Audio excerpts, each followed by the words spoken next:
Hey guys, welcome to Yoga and Relaxation. My name is Annie and I will be running your course. This is an online course, so I always like to make a little syllabus video to kind of run you guys through the syllabus, explain things in a little more detail. So bear with me as I do that. And then if you have any other questions about how this course runs, please feel free to contact me.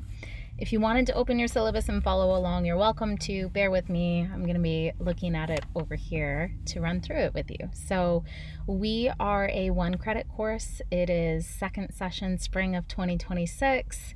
Asynchronous online means that you can complete this course mostly a lot at your own pace. I do have some dates worked in, and I'll talk about that a little further in.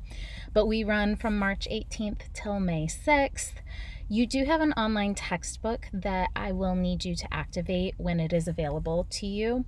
I will make an announcement on Canvas when that is the case. It's called McGraw-Hill, and you can access it through that left menu on the left side of your Canvas. A through F grading for this course. I've got my name and my email on here is the best way to contact me. I do not have an office on campus, so you can call the kinesiology department, but shoot me an email if you need anything.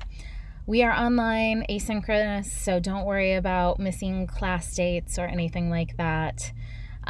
There's a technology policy in here that's not super applicable to you. But moving on, the risk statement goes over, what we need to know from you about whether or not you feel comfortable completing an activity-based course. So have a look at that. And related to that, there is an assignment in your kind of orientation module on Canvas that asks you to fill out something called a PYED. That's the physical activity readiness quiz. When you do that, if you answer yes to any of those questions where you have a concern about your ability to complete this course, shoot me an email so we can talk about it a little more in person. Maybe I can give you some advice as to what to watch out for, anything like that. So yeah, course description, intro to yoga. My goal for these intro to yoga classes is just to expose you all to as much yoga as possible. So there are lots of different interpretations of a yoga practice. It can be physical, mental, it can be all breath work. So I like to give you a little bit of everything as possible. The objectives to this course, a lot of those will be covered in your online textbook and readings. So I don't really go into the history of yoga myself, but that is part of your online assignments. The skills and knowledge, yoga flow, breath work, vocabulary, types of yoga. You all need to have access to your Canvas course, and that's where your assignments, your textbook, all of those things will be found. Let's see. Required equipment, it's always important to hydrate, right? And I do request that you acquire a yoga mat of some sort, an exercise mat. In traditional yoga, it's really important to have a connection between your body and the earth. So really thick mats are discouraged in a yoga practice, but of course you can use it. Practicing on carpet is also similar in that it's really squishy. So like a harder, more firm surface would be best to practice on. And then just clothes that you can move around in. Whatever you're comfortable with is fine.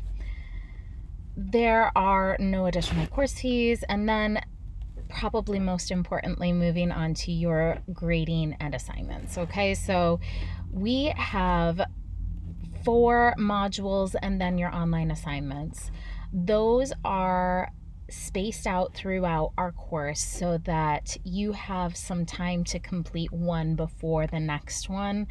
And it's designed that way because I would really like to discourage cramming all of these practices in, right? I don't want you doing 3 yoga practices in one day. So the first module is your orientation module. That's your PYED. There's a syllabus quiz on there. That will be due this Friday. And then module 2 is where you get into your beginning practices.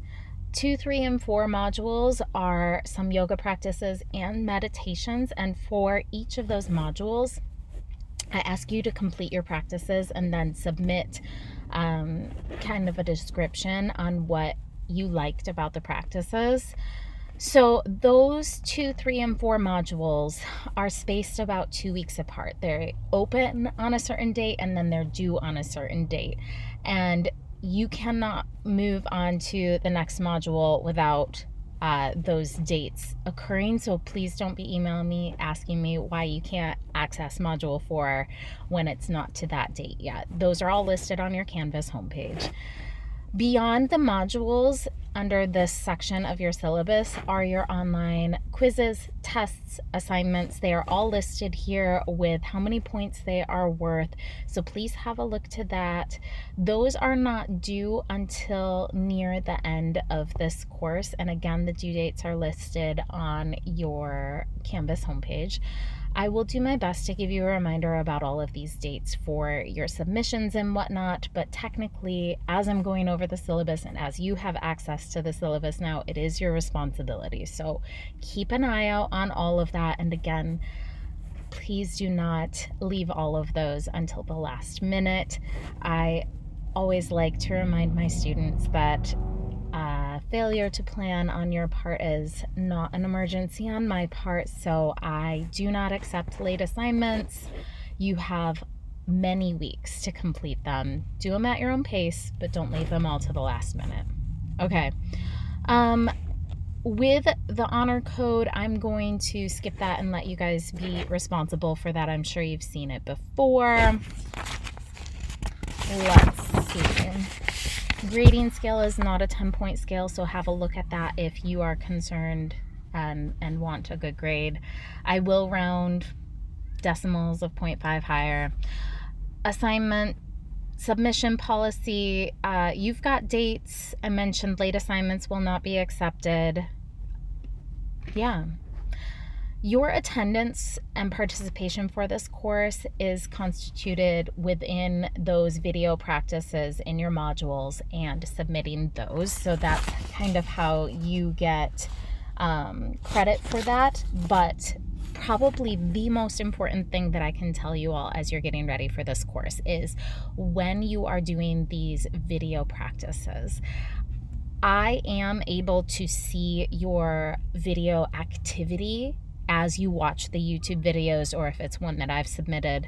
I can see what percentage you have watched that video. So that's kind of a safeguard for me on my end that you are actually doing these practices. And that means that if I see something that is less than 100% completion, or it looks as if you've been skipping through videos, I do have the ability to drop your points for that assignment down to 0. I don't want to do that. So please, even if there's like dead space at the end of the video or end of the meditation, watch it, let it go all the way through. And if you have concerns, if like you feel like something went wrong, shoot me an email, we can double check it. Let's see. If you are ill or get injured, please always send me an email. Almost to the end of this, there are some important dates at the end, but again, as this is an online course, it's not super important because you guys can complete things mostly as you're able to. So with that, I think I will let you all get started on everything. Please be in communication as much as possible if you need anything, if something doesn't look right, and I will do my best to be in touch about important due dates and things like that. And I hope you enjoy the course. Thank you.